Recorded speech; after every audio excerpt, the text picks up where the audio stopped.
안녕하세요. 조윤 목사입니다. 오늘은 지난 시간에 이어서 요한 마가 이야기를 계속해서 이어가 보겠습니다. 요한 마가가 왜 예루살렘으로 돌아갔는가?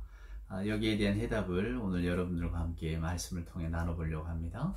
먼저 사도행전 13장 13절을 다시 한번 보십시다. 13절 14절입니다. 바울과 및 동행하는 사람들이 바보에서 배 타고 밤빌리아에 있는 보가에 이르니 요한은 그들에게서 떠나 예루살렘으로 돌아가고 그들은 보가에서 더 나아가 비시디 안디옥에 이르러 안식일에 회당에 들어가 앉으니라. 바울과 바나바가 요한을 수행자로 데리고 이제 1차 전도 여행을 떠납니다. 그들이 가서 어디에 도착했느냐면 보가라고 하는 도시에 도착을 했어요.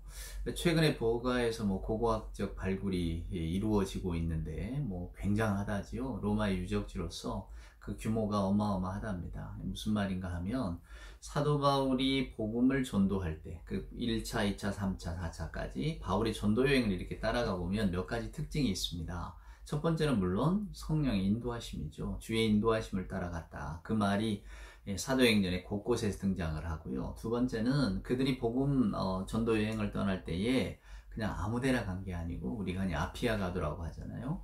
로마가 정비한 도로를 따라서 갑니다. 즉 로마의 어떤 일종의 전쟁 도로, 통행로를 통해서 복음을 전도하는 거죠.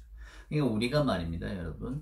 전혀 다른 시각에서 보면 그냥 로마가 발전하고 로마가 패권을 차지해서 로마가 도로도 닦고 다 자기들의 뭔가를 어떤 정치적인 목적과 유익을 위해서 닦아놨구나 이런 생각을 하게 되지만 이렇게 세계 선교적 역사 속에서 이렇게 바라보면 말이죠. 그런 도로가 있었기 때문에 복음이 급속도로 퍼져가는 겁니다. 왜냐하면 바울과 바나바, 바울의 선도 여행이 용이했거든요. 그러니까 그 큰 도로를 따라서 바울은 이렇게 전도 여행을 쉽게 할 수 있었다는 이야기입니다. 그래서 신앙적 관점에서 보면 그것마저도 전부 다 하나님의 어떤 그 구원 계획 속에 다 들어있는 것이 아닌가. 이제 우리는 그렇게 막연하게 추측하고 또 바라보는 거죠. 그 다음에 바울과 바나바가 그럼 어디로 갔느냐? 그 도로를 이용했고, 오늘 배도 타고 갑니다만, 하여간 그 잘 닦고 정비된 도로를 따라서 가서 결국 어디로 가겠습니까? 산골로 가겠습니까? 아닙니다. 도시로 갑니다. 그러니까 오늘 이 보가라고 하는 도시도 그때 당시에는 굉장히 많은 사람들이 살고 있었던. 왜 도시를 가느냐? 단지 사람이 많아서냐? 아닙니다. 도시를 가는 이유는 그 각 도시마다 누가 있습니까? 유대인들이 있습니다. 유대인들이 있으면 뭐가 있나요? 회당이 있어요. 저와 여러분이 이 복음 전도를 하는 역사를 이렇게 사도행전을 통해 읽어보면 놓쳐서는 안 되는 것이 바울과 바나바는 맨 처음에 찾아간 곳은 언제나 유대인의 회당이었다는 거예요. 그러니까 그 전통 속에 있었던 거죠. 하나님을 아는, 하나님을 주로 섬기는 그들의 공동체에 가서 이제 예수께서 우리에게 오셨다는 것을, 예수가 그리스도라고 하는 것을 전하기 시작한 거거든요.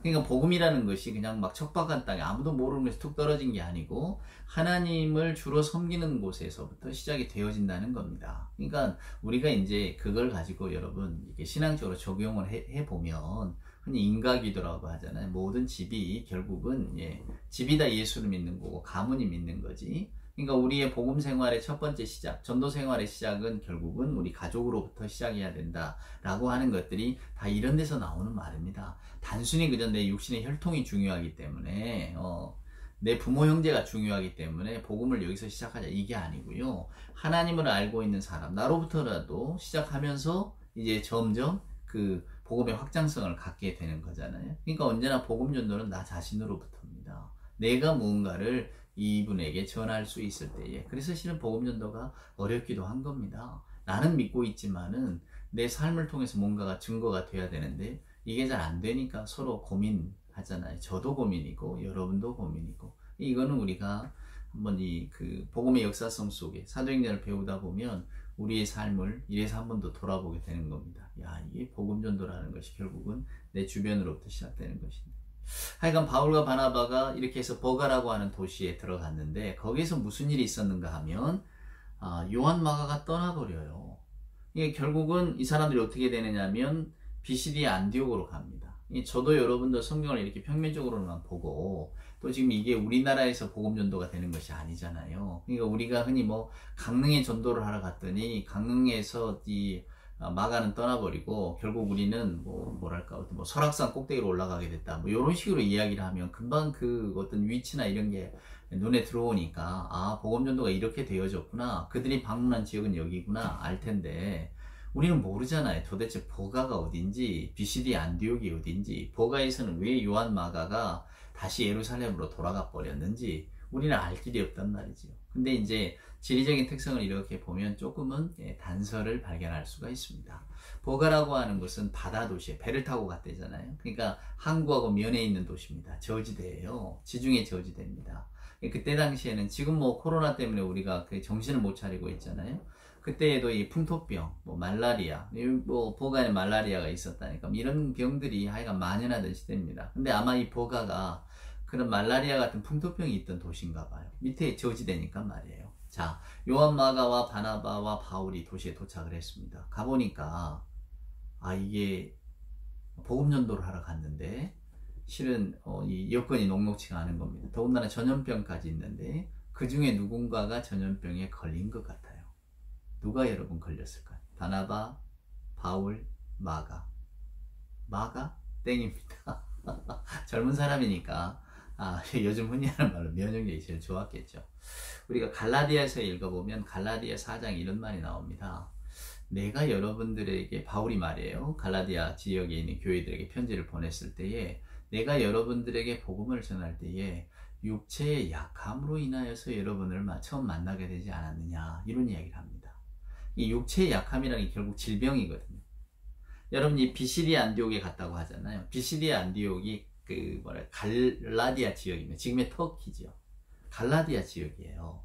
그러니까 최초의 바울이 갈라디아 교인을 만난 곳이 비시디아 안디옥인데 그 비시디아 안디옥을 어디서부터 가게 됐냐? 보가에서부터 가게 됐다 그 말입니다. 근데 보가하고 비시디아 안디옥을 이렇게 비교해 놓은 지도를 보면요, 그 지리적인 특성을 살펴보면 보가는 아까 말씀드린 것처럼 저지대인데 이 비시디아 안디옥은 고지대, 해발 1000m가 넘어요. 요즘 우리 식으로 얘기하면 대관령 넘어 있는 도시다 그 말입니다. 그러니까 굉장히 이 고저차가 큰 거죠. 근데 거기서 가려면 이렇게 요즘도 가려면 한 4시간쯤 걸린다나요? 버스를 타도 우리가 예전에, 지금은 대관령 그게 다 뚫렸잖아요. 제가 강릉에 근무할 때만 해도 대관령 99고개를 넘어갔었거든요. 그래서 울고 넘어오고 울고 넘어간다 그런 말이 있었거든요. 제가 군사에 갈 때 군 가족들에게는. 왜냐하면 99고개를 넘어가니까 너무 힘든 거죠. 멀미도 하고 이삿짐 다 깨지고 트럭에서 이리저리 얼마나 슬프겠어요. 불편한 마음으로 갔다가 이제 정이 듬뿍 드니까 다시 99고개를 넘어올 때는 또 울며 넘어온다 이런 말들을 했었거든요. 근데 거기를 그러니까 결국은 비시디아 안디옥까지 가려면 그 높은 고지대를 올라가야 돼요. 예전 같으면 다 걸어갔지 뭘 차를 타고 갔겠습니까? 더군다나 거기가 무슨 타우루스인가는 산맥이 있어서 해발 2000, 3000 이런 데를 고개를 산을 넘어야만 가는 도시라는데, 이게 바울도 말하잖아요. 고린도 전후서, 고린도 후서를 특별히 읽어보면 내가 강도 위협도 당하고 그러면서 복음 전도를 했다고. 그게 다 이때의 경험입니다. 산을 넘으면 반드시 산적이 있거든요. 치안이 불분명한 시대니까. 그러니까 결국은 이 보가에서 이 비시디아 안디옥까지 바울이 왜 갔냐 그 말이에요. 바울과 바나바가. 근데 도중에 이제 그 보가에서 요한 마가는 떠나버리고, 저는 어려서 처음에 신학을 공부하고 이럴 때는 아마 그 마가가 향토병에 걸리지 않았는가. 우리가 흔히 노스텔지아라고 하잖아요. 향수병, 향토병이 아니라 노스텔지아, 향수병. 그러니까 예루살렘을 떠나고 어머니를 떠나고 이렇게 어떻게 따라는 왔는데 이게 복음 전도가 이게 녹록지가 않단 말이에요. 고향 생각도 나고. 그래서 보가라고 하는 도시에 특별히 와 보니까 대도시잖아요. 요한이 자기가 살던 예루살렘, 그리고 마가의 다락방 120명 정도가 모일 정도니까 예루살렘에서 그 정도의 저택을 소유하는 것은 이 요한 마가의 집안이 굉장한 부를 가지고 있었다는 증거거든요. 그러니까 부잣집 도련님으로 자랐단 말이에요. 그런데 삼촌 따라 오기는 왔지만은 이렇게 힘든 길인지 몰랐겠지. 그래서 그냥 돌아가 버렸다. 요런 이야기를 들은 적이 있었습니다. 그럴듯하게 여겨졌어요. 근데 나중에 더 이제 저희들이 신학 공부를 하다 보니까 또 어떤 분들의 주장은 뭐냐면, 이제 요한 마가가 유대의 가정에서 자랐잖아요. 이방 선교라고 하는 것이 그 유대인의 벽을 넘는 거잖아요. 그게 좀 어렵지 않았겠는가라는 이야기를 합니다. 저는 거기가 더 맞은 게 아닌가라는 생각이 들어요, 요즘은. 왜냐하면 그만큼 사람이 가지고 있는 생각들이 이게 단순간에 깨트려지기가 쉽지가 않잖아요. 바울은 극적인 경험을 했어요. 다메섹 도상에서 주님을 만나버렸기 때문에 그가 가진 모든 것들을 그냥 다 깨트리고 새로운 시선으로 주의 복음을 바라보고 이제 이방인의 어떤 경계도 넘어설 수가 있었는데, 아무래도 요한 마가는 아직은 어리기도 하지만은 자기가 어려서부터 배워왔던 전통들이 있잖아요. 그러니까 이방인들과 교제하는 것, 또 복음 아래서 모든 것이 다 허용되는 것, 이런 것들이 뭐 음식 규정도 마찬가지고요. 생활의 습속이 배어 있었기 때문에 좀 받아들이기 어렵지 않았을까, 그런 뭐 견해들이 있습니다. 그래서 그냥 돌아가 버린 거죠. 그 다음에 세 번째는 이제 요 이야기입니다. 버가에 갔더니 그 바나바, 바울 다 자기가 모시고 갔던 지도자들 가운데 바울이 덜컥 병이 걸린 겁니다. 무서웠죠. 나도 병에 걸리면 어떡하지? 아마 그래서 그냥 아이고 나는 고향으로 가겠다고 그냥 휙 가버린 게 아니었는가. 왜냐하면 바울이 지금 이제 이 병을 치료를 하려면 어디로 가야 됩니까? 뭔가 좀 정반대되는 조건을 가진 곳으로 가야 되잖아요. 그러니까 비시드의 안디오까지 가게 된 것 같아요. 비시드의 안디오는 고산지대니까. 그러니까 밑에 해안 저지대에서 있었던 전염병을 이기려면 정반대적인 환경을 찾아가야 되니까. 그때 당시에 뭐 의료기술이 뭐가 있습니까? 그러니까 일단 비시드의 안디오로 간 것 같아요. 근데 말씀드린 것처럼 비시드의 안디오로 가려면 험준한 산맥도 넘어야 되고 길이 만만치 않단 말이에요. 그러니까 마가가 볼 때 야, 저 길 또 어떻게 가나? 이 대도시에서 어떻게 좀 해보지. 아마 이런 생각 하지 않았겠습니까? 다 추측입니다. 왜냐하면 사도행전에 그 말을 해주고 있지 않으니까요. 그런데 여러분, 오늘 제가 드리고자 하는 말씀은 이것 때문에 놀라운 일이 벌어지는 겁니다. 자, 사도행전 15장을 한번 보실래요? 15장에 보면 이제 36절입니다. 며칠 후에 바울이 바나바더러 말하되 우리가 주의 말씀을 전한 각 성으로 다시 가서 형제들이 어떠한가 방문하자 하고, 바나바는 마가라는 요한도 데리고 가고자 하나 바울은 밤빌리아에서 자기들을 떠나 함께 일하러 가지 아니한 자를 데리고 가는 것이 옳지 않다 하여 서로 심히 다투어 피차 갈랐으니, 바나바는 마가를 데리고 배 타고 구브로로 가고 바울은 실라를 택한 후에 형제들에게 주의 은혜의 부탁함을 받고 떠나 수리아와 길리기아 지역을 다니며 교회들을 견고하게 하니라. 아멘. 무슨 이야기인가요? 1차 전도여행이 끝나고 돌아와서 다시 2차 전도여행을 떠날 때에 바나바는 자기 생질이니까 조카에게 기회를 한번 더 주고 싶은 거죠. 물론 뭐 조카가 그때 삼촌 제가 잘못했어요, 제가 다시 한번 주의 복음을 위해서 애써 볼래요, 뭐 했겠죠. 다시 데려가자고 하는데 바울은 안 된다고 하는 거예요. 여기 성경에 보면 심히 다투고, 이게 좀 놀라운 단어인데요. 왜냐하면 바나바와 바울 관계가 다툴 관계가 아니거든요. 영적으로 아버지나 아들 관계나 마찬가지인데 왜 다퉜을까? 그 이야기는 제가 15장 오면 해드리려고 합니다. 근데 하여간 어찌됐건 간에 크게 충돌하고 결국은 바나바는 마가를 내리고 다시 구브로로 가고, 자기 고향이죠. 구브로로 가고, 바울은 신라를 택해서 어디로 가느냐면 수리아와 길리기아로 갑니다. 이게 갈라디아 지역이고 터키 지방이거든요. 무슨 이야기냐면 버가에서의 그 사건, 그래서 결국은 바울이 뭐 이렇게 병에 걸렸든지 어쨌든지 간에 비시디 안디옥에 가게 되고, 다시 비시디 안디옥에서 몸이 온전해진 다음에 내려와서 또 버가에서 복음을 전하고 돌아와서 쉬고 있다가 2차 전도여행을 떠날 때 마가 때문에 지금 서로 갈등이 생긴 거 아닙니까? 그래서 결국은 바나바는 구브로로, 처음에 전했던 구브로로 가고, 바울은 바나바가 남쪽으로 가니까 바울은 북쪽으로 갈 수밖에 없었던 거예요. 정반대로. 그래서 어디로 가느냐? 오늘 수리아, 길리기아, 갈라디아 지역, 터키 지역, 결국 유럽으로 가게 됩니다. 여러분, 세계 선교가요, 이 마가가 중간에 틀어지는 것 때문에 생겨난 거예요. 우리가 볼 때에는 우연의 연속이죠.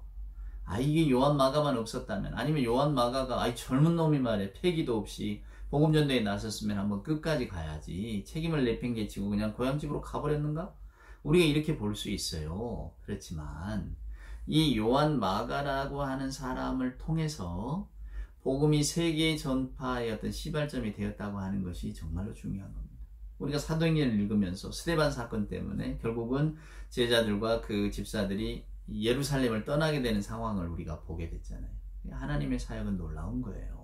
결국은 이러한 일들, 우리 식으로 볼 때에는 불하고, 이게 세계 선교 역사상이 좀 창피한 일이다, 어떻게 바나바 바울이 싸우는가, 또 마가라고 하는 왜 중간에 또 도망치는가, 막 이런 것들을 보면서 속상하죠. 여러분이 만약에 마리아라면 얼마나 속상했겠어요. 아들이 오빠 따라서 복음 전도한다고 갔는데 중간에 돌아와 버려요. 그 나중에는 또 요 조카 때문에 또 바나바 바울이라고 하는 교회 지도자들끼리 또 싸움이 나요.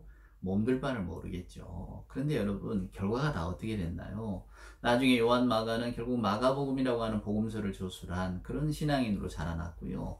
또 바울은 바울대로 바나바는 바나바대로 자기 소명과 사역을 다함으로써 결국은 세계의 복음이 전파되어지는 놀라운 결과가 우리에게 주어졌잖아요. 하나님의 섭리는 놀라운 겁니다. 제가 왜 이 사도행전 13장이 중요하다고 말씀을 드렸냐면 이 사도행전 13장을 이렇게 읽다 보면 말이죠. 오늘 내가 하는 행동, 내가 처한 상황, 내가 거하게 되는 곳, 내가 만나는 사람들 다 좀 달리 보여요. 아, 이게 하나님의 어떤 그 큰 역사 가운데 내가 들어있다면 이런 것들을 통해서 하나님께서 나를 하나님의 사역, 하나님의 어떤 그 역사 속에서 하나님의 섭리 가운데로 나를 불러주시는구나.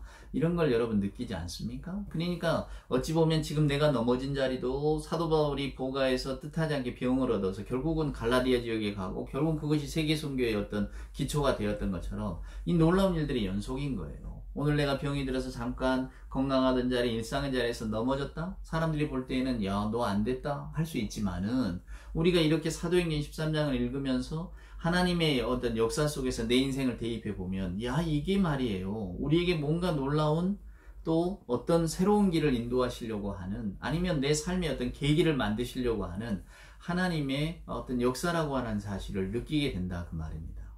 여러분 우리가 살면서 왜 잘못을 안 하겠습니까? 왜 우리가 뭔가 실수하지 않겠습니까? 또 때로는 건강을 잃어서 고통스럽지 않은 순간이 있겠습니까? 많은 하나님께서는 이 모든 것들을 다 마치 비빔밥처럼 버무리셔서 우리를 성장시키신다니까요. 우리를 성숙시킨다고요. 신앙인으로서 경건의 훈련을 쌓게 한다는 것입니다. 이게 놀라운 거예요. 그러니까 우리가 주님을 믿고 있으면 오늘 내 앞에 이루어진 일들 때문에 이렇게 일희일비하지 않는 거죠. 요한이 왜 보가에서 도망가 버렸을까? 우리가 이것을 생각하면 근데 성경은 말해주질 않아요. 그가 향수병에 걸렸는지 아니면 뭔가 자기가 두려웠는지 여러분 아니면 신학적으로 뭔가 마음에 갈등이 있었는지 우리는 알 길이 없어요. 하지만 이 요한 마가의 모습과 그가 한 행동을 통하고 그것으로 인하여서 이루어지는 일들을 이렇게 보게 될 때에 야, 놀랍구나. 이게 하나님이 하시는 일이구나. 그럼 오늘 저와 여러분에게도 우리들의 인생에도 하나님의 역사 속에서 단 한순간이라도 어떤 순간이 있겠습니까?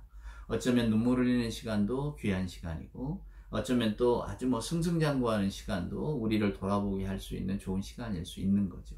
사랑하는 여러분. 그래서 우리가 말씀을 읽으면 힘이 나는 것 같아요. 말씀을 읽으면 저와 여러분에게 얼마나 그 큰 힘이 되는지 몰라. 왜냐하면 바울도 마찬가지지만 나중에 여러분 이제 그 성경 디모데후서를 읽어보면 바울이 마가 좀 데리고 오라 그런 이야기를 하거든요. 결국 바울은 마음으로 마가를 다 용서하게 된 거죠. 왜? 마가를 통해서 이러한 일들이 이렇게 이루어졌구나라고 하는 것을 이렇게 이제 돌아보니까 이게 하나님의 역사였구나라고 하는 것을 깨달았을 때에 여러분 그 하나님의 역사의 신비로움이 얼마나 컸겠습니까? 사도 바울에게도 어머니 마리아에게도 그 또 마가에게도 주시는 은혜가 얼마나 큽니까? 야, 하나님께서 나를 이렇게 결국은 주의 어떤 그 귀한 일을 맡기시려고 이렇게 성장시키셨구나. 그걸 알 때 우리 마음속에 차오르는 감격을 무엇과 바꿀 수 있겠어요? 그래서 저는 이 사도행전 13장이 참 좋았어요. 우리 인생이 꼭 요한 마가의 인생 같잖아요. 바울의 인생 같잖아요. 자꾸 넘어지고 상처 입고 뭔가 예기치 않은 일 때문에 길이 막히고 근데 그것 때문에 오히려 더 큰 것을 주시는 하나님의 은혜를 이렇게 바라볼 때에 제가 언젠가 설교 중에도 우리가 1만 달란트 빚진 자인데 그걸 탕감받았다고 하는 의미를 좀 아시라고 그만큼 하나님이 우리를 얼마나 사랑하시는가를 안다면 우리의 인생의 어떤 것들은 우리 눈앞에 지금 내가 크다고 생각하는 것들이 작게 느껴지게 될 것이라고. 그러니까 우리가 하나님의 은혜를 얼마나 크게 받고 살았는가를 저나 여러분이 기억하고 산다면 우리 눈앞에 펼쳐지는 일 때문에 일희일비하는 일들은 많이 줄어들 것입니다. 또 자식이 혹은 내 주변에 있는 사람이 뭔가 실수하고 넘어지고 속상하게 할 때에도 아니야, 저걸 통해서 하나님은 더 큰 것을 내게 주실 거야. 우리 모두에게 주실 거야. 이런 넉넉한 믿음이 있으면 그것을 좀 이렇게 자유롭게 바라볼 수 있는, 우리의 어떤 어그러짐이나 실패나 약함이나 실수마저도 하나님의 어떤 섭리 안에서는 그것이 다 선하게 되잖아요. 반드시 협력하여 선을 이룬다고 하는 그 사실. 그래서 바울도 모든 것이 협력하여 선을 이룬다고 말하잖아요. 우리가 그런 믿음 속에 살 때에 저나 여러분의 삶은 분명히 달리 보이고 또 달라질 거라고 생각합니다.